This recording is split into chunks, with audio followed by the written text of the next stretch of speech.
Hey guys, quick video for you. If you have the Razer Barracuda and you're looking for how to connect it to Xbox Series X. Now I was looking here on the Razer side and you see the compatibility is PC, PlayStation, mobile devices.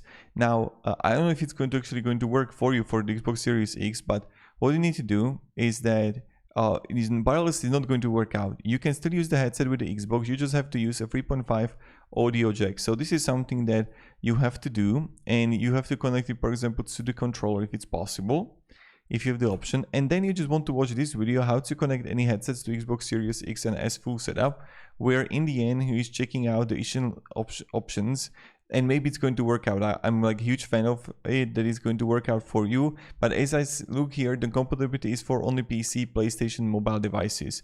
But maybe if you have different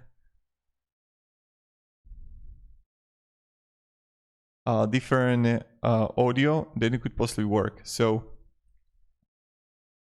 just want to make this quick video for you. Hope it helped you, and have a great day and goodbye.